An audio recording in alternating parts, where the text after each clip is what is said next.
नमस्कार। खबरों के इस बुलेटिन में तुहाडा स्वागत है। मैं हाँ जसप्रीत सिंह। पहला पेश ने चोणवीं खबरां। रक्षा मंत्री राजनाथ सिंह ने मास्को विच अपने चीनी हम अहुदा वी फेंगे नाल मीटिंग दौरान चीन नूं असल कंट्रोल रेखा नूं सन्मान देण अते ज्यों दी त्यों स्थिति नूं एक तरफा बदलण दी कोशिश तो गुरेज करन लई कहा कि सरहद ते फौजां दी वापसी अते तनाव नूं घट करन दा अमल जारी रहना चाहिदा है।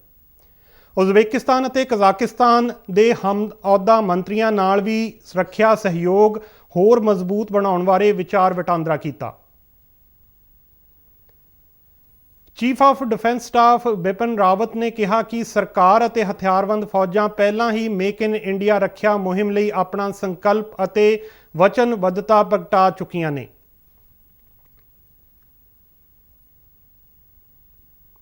देश विच कोविड-19 के मरीजों की सेहतयाब दर वध के 77.23% ते पुजी। पंजाब विच हुण तक कोविड-19 के 61,500 तो वध मामलों की पुष्टि हुई। मुख्यमंत्री कैप्टन अमरिंदर सिंह ने अपना कोविड टेस्ट नैगेटिव आउण मगरों एक हफ्ते का स्वै एकांतवास खत्म किया। सूबे के गरीब परिवारों नूं घरेलू एकांतवास दौरान मुफ्त खाने के पैकेट देण दा कीता ऐलान। माता वैष्णो देवी की यात्रा ते जम्मू कश्मीर के बाहर तो आउण वाले श्रद्धालुओं का कोटा रोजाना वधा के 500 कर दिता गया। श्रद्धालुओं की अर्धकुआरी कटड़ा अते जम्मू च पैंदे तीरथ बोर्ड के भवनों नूं भी खोलिया गया। लुधियाना वासी 6 वरियां दे नन्हे बालक प्रणव ने अखां ते पट्टी बन के 16 किलोमीटर स्केटिंग करन दा नवां रिकॉर्ड बनाया। ते हुण खबरां विस्तार नाल। रक्षा मंत्री राजनाथ सिंह ने अपने चीनी हमअहुदा जनरल वी फेंगे नूं स्पष्ट कहा है कि चीन नूं सख्ती नाल असल कंट्रोल रेखा नूं सन्मान देना चाहिदा है अते ज्यों दी त्यों स्थिति नूं एक तरफा बदलण दी कोशिश तो गुरेज करना चाहिदा है। राजनाथ सिंह ने मास्को विच फेंगे नाल सीधी आमो सामनी गलबात दौरान कहा कि भारत अपनी प्रभुसत्ता अते खेतरी एकता की राखी लई पूरी तरह दृढ़ है। इस साल मई के शुरू विच पूर्वी लद्दाख विच दोवें पासे दीआं फौजां विचाले हुण तक दे सब तो वड्डे आमो सामने टकराਅ कारण भारत और चीन विचाले सरहदी तनाव पैदा होने तो बाद दोवें देशों के रक्षा मंत्री पहली बार मिले और यह मुलाकात कोई 2 घंटे 20 मिनट चली। रक्षा मंत्री राजनाथ सिंह ने चीनी रक्षा मंत्री नूं यह स्पष्ट कर दिता कि मौजूदा स्थिति नूं बहुत ही जिम्मेवारी नाल नजिठिया जाना चाहिए है और कोई भी धिर कोई अजिही कार्रवाई तो गुरेज करे जिस नाल स्थिति होर जटिल होवे जां सरहदी खेत्रां विच तनाव विच होर वाधा होवे। राजनाथ सिंह ने फेंगे नूं दस्सिया कि चीनी फौज दीआं सरहद ते गतिविधियां वड्डी मात्रा विच फौज की तैनाती चीन का हमलावर रुख अते ज्यों दी त्यों दी स्थिति नूं एक तरफा बदलण की कोशिश आदि दुवल्ले समझौतियां की उलंघना है। राजनाथ सिंह ने इस गल ते जोर दिता कि दोवें पासियां नूं कूटनीतिक अते फौजी चैनलों राहीं अपनी गलबात जारी रखनी चाहिए है तां जो असल कंट्रोल रेखा ते छेती तो छेती फौजां की वापसी होवे अते तनाव नूं घटाया जा सके। राजनाथ सिंह ने कहा कि दोवें मुल्कां नूं अपने नेतावां विचाले सरहदी खेत्रां विच अमन अते शांति बहाल रखण बारे कोई सहमति तो दिशा लैनी चाहिए। उन्होंने कहा कि अजिहा करना दुवल्ले संबंधां दे अग्गों विकास अते मतभेदां नूं विवादां विच बदलण तो रोकण लई बहुत लाजमी है। रक्षा मंत्री ने अपने चीनी हमअहुदा नाल इस मीटिंग दौरान पिछले कुछ महीनों विच पूर्वी लद्दाख की गलवान घाटी समेत समुची असल कंट्रोल रेखा नाल वापरियां गतिविधियां बारे भारत की स्थिति स्पष्ट की। उन्होंने कहा कि भारत ने सरहदी प्रबंध लई हमेशा ही बहुत जिम्मेवारी वाली पहुंच अपनाई है पर इस दे नाल ही इस गल विच कोई शक नहीं होना चाहिए कि भारत अपनी प्रभुसत्ता अते खेतरी अखंडता की राखी लई भी दृढ़ संकल्प है। रक्षा मंत्री राजनाथ सिंह ने मास्को दौरे दौरान उज़बेकिस्तान कजाकिस्तान ते तजाकिस्तान के अपने हमअहुदा मंत्रियों नाल वक्खो वक्खरी मुलाकात की। इस दौरान उन्हां नाल दुवल्ले रक्षा सहयोग नूं होर मजबूत बनाउण बारे विचार वटांदरा किया। शंघाई सहयोग संगठन की मीटिंग तो हट के उन्हां इन्हां तिन्नां मुल्कां दे रक्षा मंत्रियों नाल विचार चर्चा की। ट्वीट राहीं उज़बेकिस्तान के रक्षा मंत्री मेजर जनरल कुर्बानोव बखोदिर निजामोविच नाल होई मीटिंग का जिक्र करदिआं उन्हां कहा कि भारत उज़बेकिस्तान के दुवल्ले संबंधां च रक्षा सहयोग अहम थम है। उन्होंने कहा कि कजाकिस्तान के रक्षा मंत्री लैफ्टिनेंट जनरल नुरलान येरमेवायेव अते तजाकिस्तान के जनरल शेराली मिर्जो नाल भी रक्षा सहयोग बारे उसारू विचार वटांदरा होया। Chief of defence staff general Bipin Rawat ਨੇ ਕਿਹਾ ਹੈ ਕਿ ਭਾਰਤ ਸਵਦੇਸ਼ੀ ਤਕਨੀਕਾਂ ਦੀ ਸਹਾਇਤਾ ਨਾਲ ਆਪਣੀਆਂ ਲੜਾਈਆਂ ਜਿੱਤਣ ਲਈ ਵਚਨਬੱਧ ਹੈ। ਉਹਨਾਂ ਕਿਹਾ ਕਿ ਸਰਕਾਰ ਅਤੇ ਹਥਿਆਰਬੰਦ ਫੌਜਾਂ ਇਸ ਸਬੰਧ ਵਿੱਚ ਪਹਿਲਾਂ ਹੀ ਮੇਕ ਇਨ ਇੰਡੀਆ ਰੱਖਿਆ ਮੁਹਿੰਮ ਪ੍ਰਤੀ ਆਪਣਾ ਸੰਕਲਪ ਅਤੇ ਵਚਨਬੱਧਤਾ ਪ੍ਰਗਟਾ ਚੁੱਕੇ ਨੇ। ਸੁਸਾਇਟੀ ਫਾਰ ਐਰੋਸਪੇਸ ਮੈਰੀਟਾਈਮ ਅਤੇ ਡਿਫੈਂਸ ਸਟੱਡੀਜ਼ ਵੱਲੋਂ ਕਰਵਾਏ ਗਏ ਸੈਮੀਨਾਰ ਨੂੰ ਆਨਲਾਈਨ ਸੰਬੋਧਨ ਕਰਦਿਆਂ ਜਨਰਲ ਰਾਵਤ ਨੇ ਕਿਹਾ ਕਿ ਬਦਲ ਰਹੇ ਸੁਰੱਖਿਆ ਮਾਹੌਲ ਨੂੰ ਧਿਆਨ 'ਚ ਰੱਖਦਿਆਂ ਗੁਆਂਢੀ ਨਾਲ ਰਣਨੀਤਿਕ ਸੁਰੱਖਿਆ ਵਿਵਸਥਾ ਬਣਾਈ ਰੱਖਣ ਦੇ ਨਾਲ ਕੌਮਾਂਤਰੀ ਸਰਹੱਦ ਕੰਟਰੋਲ ਰੇਖਾ ਅਤੇ ਅਸਲ ਕੰਟਰੋਲ ਰੇਖਾ ਦੀ ਵੀ ਰਾਖੀ ਜ਼ਰੂਰੀ ਹੈ। ਉਹਨਾਂ ਕਿਹਾ ਕਿ ਭਾਰਤ ਅਮਰੀਕਾ ਦੇ ਨਾਲ ਆਪਣੇ ਉੱਭਰ ਰਹੇ ਸਬੰਧਾਂ ਨੂੰ ਮਹੱਤਤਾ ਦਿੰਦਾ ਹੈ ਅਤੇ ਰੂਸ ਦੇ ਨਾਲ ਆਪਣੇ ਰਵਾਇਤੀ ਸਬੰਧਾਂ ਦੀ ਵੀ ਸੁਚੱਜੀ ਵਰਤੋਂ ਕਰਦਾ ਹੈ। ਜਨਰਲ ਰਾਵਤ ਨੇ ਕਿਹਾ ਕਿ ਭਾਰਤ ਵਿਸ਼ਵ ਦੀਆਂ ਦੋ ਵੱਡੀਆਂ ਸ਼ਕਤੀਆਂ ਨਾਲ ਆਪਣੇ ਮਜ਼ਬੂਤ ਰੱਖਿਆ ਅਤੇ ਸੁਰੱਖਿਆ ਪ੍ਰਬੰਧ ਸਾਂਝੇ ਕਰਦਾ ਹੈ। ਜਨਰਲ ਰਾਵਤ ਨੇ ਜ਼ੋਰ ਦੇ ਕੇ ਕਿਹਾ ਕਿ ਭਵਿੱਖ ਦੀ ਰੱਖਿਆ ਪ੍ਰਣਾਲੀ ਗੁਣਾਤਮਕ ਅਤੇ ਵੱਡੇ ਪੱਧਰ ਤੇ ਤਿਆਰ ਹੋਣੀ ਚਾਹੀਦੀ ਹੈ, ਜਿਸ ਨਾਲ ਉਹ ਨਵੇਂ ਖਤਰਿਆਂ ਦਾ ਸਾਹਮਣਾ ਕਰਨ 'ਚ ਸਮਰੱਥ ਹੋਵੇ। ਦੇਸ਼ ਵਿੱਚ ਕੋਵਿਡ-19 ਦੇ ਮਰੀਜ਼ਾਂ ਦੀ ਸਿਹਤਯਾਬ ਹੋਣ ਦੀ ਦਰ 77.23% ਹੋ ਗਈ ਹੈ। ਕੇਂਦਰੀ ਸਿਹਤ ਮੰਤਰਾਲੇ ਵੱਲੋਂ ਜਾਰੀ ਅੰਕੜਿਆਂ ਮੁਤਾਬਕ ਠੀਕ ਹੋਣ ਵਾਲਿਆਂ ਦੀ ਗਿਣਤੀ 31 ਲੱਖ ਤੋਂ ਟੱਪ ਗਈ ਹੈ। ਸਿਹਤਯਾਬ ਹੋਣ ਵਾਲਿਆਂ ਦੀ ਗਿਣਤੀ 'ਚ ਹੋ ਰਹੇ ਲਗਾਤਾਰ ਵਾਧੇ ਦੇ ਚਲਦਿਆਂ ਦੇਸ਼ ਵਿੱਚ ਕੋਰੋਨਾ ਮਾਮਲਿਆਂ ਦੀ ਗਿਣਤੀ 'ਚ ਕਮੀ ਆਈ ਹੈ। ਹੁਣ ਦੇਸ਼ ਵਿੱਚ ਕੁੱਲ ਐਕਟਿਵ ਮਾਮਲੇ 21.04% ਰਹਿ ਗਏ ਨੇ। ਸਰਕਾਰ ਦਾ ਮੰਨਣਾ ਹੈ ਕਿ ਟੈਸਟਿੰਗ, ਟਰੈਕਿੰਗ ਅਤੇ ਟ੍ਰੀਟਮੈਂਟ ਦੀ ਨੀਤੀ ਦੇ ਚਲਦਿਆਂ ਸਿਹਤਯਾਬ ਹੋਣ ਵਾਲਿਆਂ ਦੀ ਦਰ ਵਧੀ ਹੈ ਅਤੇ ਮਰਨ ਵਾਲਿਆਂ ਦੀ ਦਰ 'ਚ ਕਮੀ ਆਈ ਹੈ। ਇਸ ਵੇਲੇ ਭਾਰਤ 'ਚ ਇਸ ਮਹਾਮਾਰੀ ਨਾਲ ਮਰਨ ਵਾਲਿਆਂ ਦੀ ਦਰ 1.73% ਹੈ, ਜੋ ਦੁਨੀਆ ਵਿੱਚ ਸਭ ਤੋਂ ਘੱਟ ਹੈ। ਦੇਸ਼ ਵਿੱਚ ਬੀਤੇ ਦਿਨ 86,432 ਨਵੇਂ ਮਾਮਲੇ ਸਾਹਮਣੇ ਆਉਣ ਨਾਲ ਕੁੱਲ ਐਕਟਿਵ ਮਾਮਲਿਆਂ ਦੀ ਗਿਣਤੀ 8,46,395 ਹੋ ਗਈ ਹੈ। ਬੀਤੇ ਦਿਨ 1,099 ਮੌਤਾਂ ਹੋਈਆਂ, ਜਿਸ ਨਾਲ ਮਰਨ ਵਾਲਿਆਂ ਦੀ ਕੁੱਲ ਗਿਣਤੀ 69,561 ਹੋ ਗਈ ਹੈ।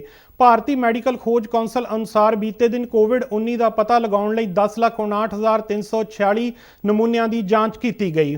ਹੁਣ ਕੁੱਲ 4,67,38,491 ਨਮੂਨਿਆਂ ਦੀ ਜਾਂਚ ਕੀਤੀ ਜਾ ਚੁੱਕੀ ਹੈ।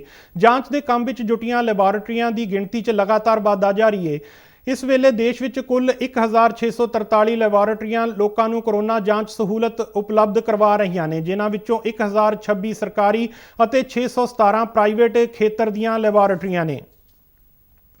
ਪੰਜਾਬ ਵਿੱਚ ਕੋਰੋਨਾ ਵਾਇਰਸ ਦੇ ਮਾਮਲਿਆਂ ਵਿੱਚ ਤੇਜ਼ ਵਾਧਾ ਲਗਾਤਾਰ ਜਾਰੀ ਹੈ। ਸੂਬੇ ਵਿੱਚ ਹੁਣ ਤੱਕ 61,527 ਕੋਵਿਡ-19 ਦੇ ਮਾਮਲਿਆਂ ਦੀ ਪੁਸ਼ਟੀ ਹੋਈ ਹੈ, ਜਿਨ੍ਹਾਂ ਵਿੱਚੋਂ 43,849 ਮਰੀਜ਼ਾਂ ਨੇ ਕੋਰੋਨਾ ਨੂੰ ਮਾਤ ਦਿੱਤੀ ਹੈ। ਸੂਬੇ ਵਿੱਚ ਇਸ ਵੇਲੇ ਕੋਰੋਨਾ ਦੇ 15,870 ਐਕਟਿਵ ਮਾਮਲੇ ਨੇ। ਇਸ ਮਹਾਮਾਰੀ ਨਾਲ ਸੂਬੇ 'ਚ 1,808 ਮੌਤਾਂ ਹੋ ਚੁੱਕੀਆਂ ਨੇ। ਬੀਤੇ ਦਿਨ ਪੰਜਾਬ 'ਚ ਇਸ ਮਹਾਮਾਰੀ ਨਾਲ 69 ਮੌਤਾਂ ਹੋਈਆਂ, ਜਦਕਿ 1,515 ਨਵੇਂ ਕੋਰੋਨਾ ਮਾਮਲਿਆਂ ਦੀ ਪੁਸ਼ਟੀ ਹੋਈ ਹੈ। ਸੂਬਾ ਸਿਹਤ ਮਹਿਕਮੇ ਵੱਲੋਂ ਜਾਰੀ ਬੁਲੇਟਿਨ ਮੁਤਾਬਕ ਬੀਤੇ 1,306 ਮਰੀਜ਼ਾਂ ਨੂੰ ਸਿਹਤਯਾਬ ਐਲਾਨਿਆ ਗਿਆ ਹੈ, ਜਿਨ੍ਹਾਂ ਵਿੱਚੋਂ ਸਭ ਤੋਂ ਵੱਧ 311 ਮਰੀਜ਼ ਪਟਿਆਲਾ 'ਚ ਸਿਹਤਯਾਬ ਐਲਾਨੇ ਗਏ। ਕੋਰੋਨਾ ਦੀ ਪੁਸ਼ਟੀ ਵਾਲੇ ਕੇਸਾਂ ਦੇ ਲਿਹਾਜ਼ ਨਾਲ ਲੁਧਿਆਣਾ ਅਜੇ ਵੀ ਸਭ ਤੋਂ ਅੱਗੇ ਚੱਲ ਰਿਹਾ ਹੈ ਅਤੇ ਇਸ ਜ਼ਿਲ੍ਹੇ ਵਿੱਚ 11,702 ਮਾਮਲਿਆਂ ਦੀ ਪੁਸ਼ਟੀ ਹੋਈ ਹੈ, ਜਿਨ੍ਹਾਂ ਵਿੱਚੋਂ 9,240 ਮਰੀਜ਼ਾਂ ਨੂੰ ਸਿਹਤਯਾਬ ਐਲਾਨਿਆ ਜਾ ਚੁੱਕਾ ਹੈ। ਇਸ ਮਹਾਮਾਰੀ ਨਾਲ ਲੁਧਿਆਣਾ 'ਚ 486 ਮੌਤਾਂ ਹੋ ਚੁੱਕੀਆਂ ਨੇ ਅਤੇ ਇਸ ਵੇਲੇ ਲੁਧਿਆਣਾ 'ਚ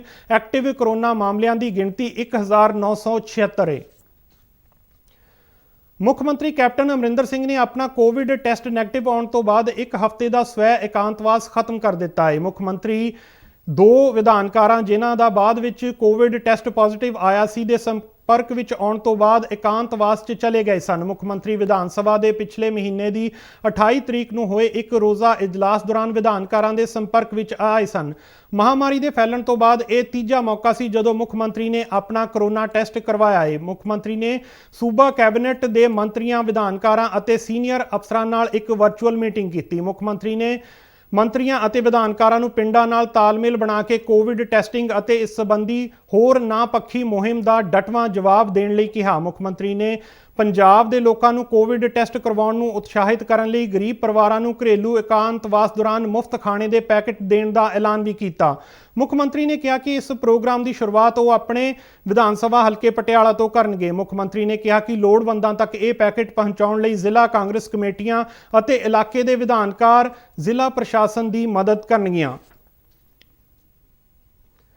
ਅਧਿਆਪਕ ਦਿਵਸ ਮੌਕੇ ਕੱਲ ਸਾਇੰਸ ਸਿਟੀ ਕਪੂਰਥਲਾ ਵਿੱਚ ਇੱਕ ਵੈਬੀਨਾਰ ਦਾ ਆਯੋਜਨ ਕੀਤਾ ਗਿਆ। ਵੈਬੀਨਾਰ ਨੂੰ ਸੰਬੋਧਨ ਕਰਦਿਆਂ ਭਾਰਤ ਸਰਕਾਰ ਦੇ ਸਾਇੰਸ ਅਤੇ ਤਕਨਾਲੋਜੀ ਵਿਭਾਗ ਦੇ ਸਕੱਤਰ ਪ੍ਰੋਫੈਸਰ ਆਸ਼ੂਤੋਸ਼ ਸ਼ਰਮਾ ਨੇ ਕਿਹਾ ਕਿ ਸਾਇੰਸ ਦਾ ਵਿਸ਼ਾ ਅੱਜ ਬਹੁਤ ਵਿਸ਼ਾਲ ਅਤੇ ਭਿੰਨਤਾ ਭਰਿਆ ਹੈ ਅਤੇ ਸਾਇੰਸ ਨੇ ਸਾਡੇ ਸਾਰਿਆਂ ਦੇ ਜੀਵਨ ਸ਼ੈਲੀ, ਆਰਥਿਕਤਾ ਅਤੇ ਆਲੇ ਦੁਆਲੇ ਨੂੰ ਪ੍ਰਭਾਵਿਤ ਕੀਤਾ ਹੈ।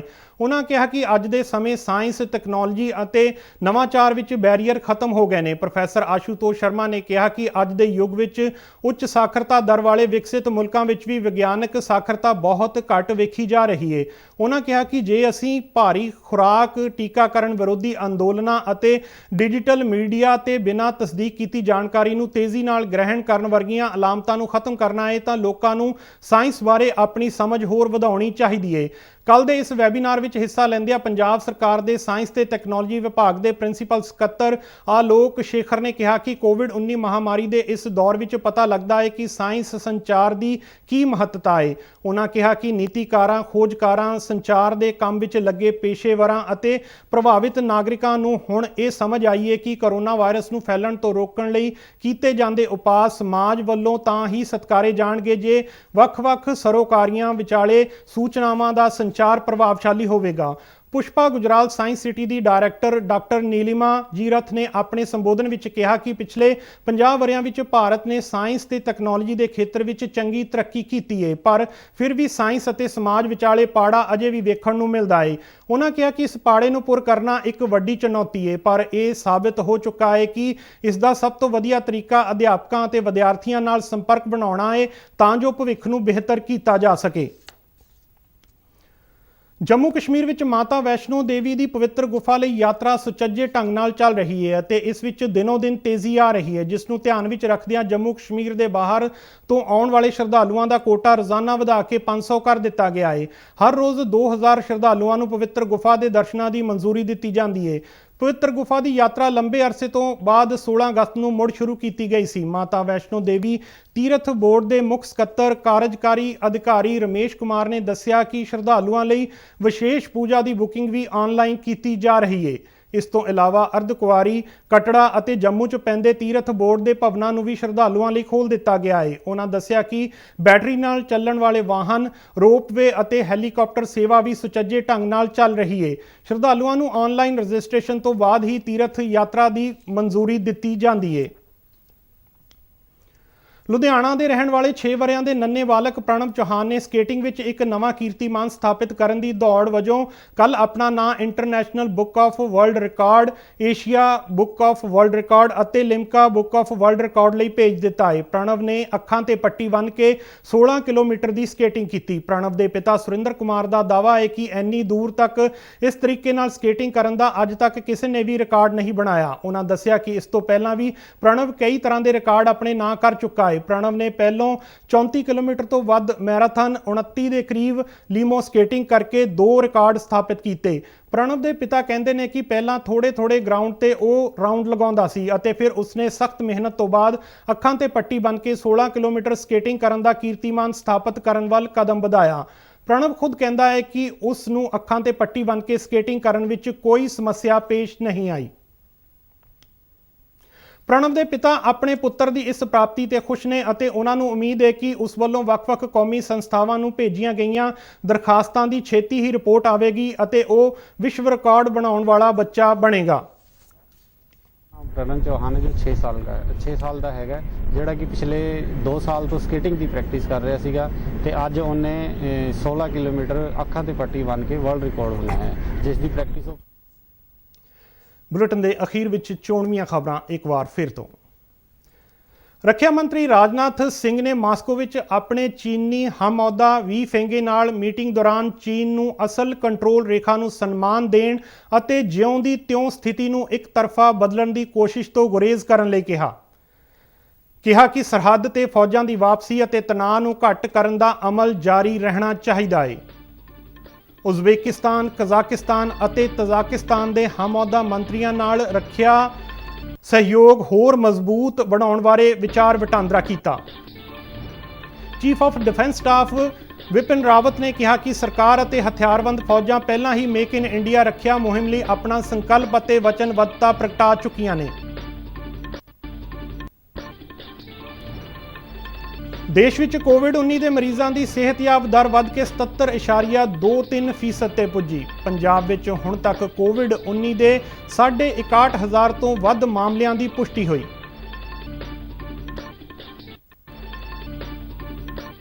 ਮੁੱਖ ਮੰਤਰੀ ਕੈਪਟਨ ਅਮਰਿੰਦਰ ਸਿੰਘ ਨੇ ਆਪਣਾ ਕੋਵਿਡ ਟੈਸਟ ਨੈਗੇਟਿਵ ਆਉਣ ਮਗਰੋਂ ਇੱਕ ਹਫ਼ਤੇ ਦਾ ਸਵੈ ਇਕਾਂਤਵਾਸ ਖਤਮ ਕੀਤਾ। ਸੂਬੇ ਦੇ ਗਰੀਬ ਪਰਿਵਾਰਾਂ ਨੂੰ ਘਰੇਲੂ ਇਕਾਂਤਵਾਸ ਦੌਰਾਨ ਮੁਫਤ ਖਾਣੇ ਦੇ ਪੈਕੇਟ ਦੇਣ ਦਾ ਕੀਤਾ ਐਲਾਨ।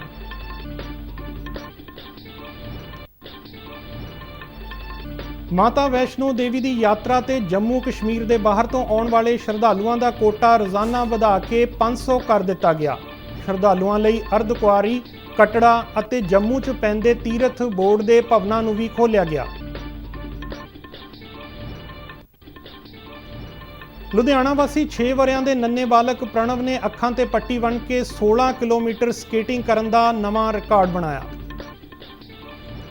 ਇਸ ਦੇ ਨਾਲ ਹੀ ਖਬਰਾਂ ਦਾ ਇਹ ਬੁਲੇਟਿਨ ਖਤਮ ਹੁੰਦਾ ਹੈ। ਆਗਿਆ ਦਿਓ, ਨਮਸਕਾਰ।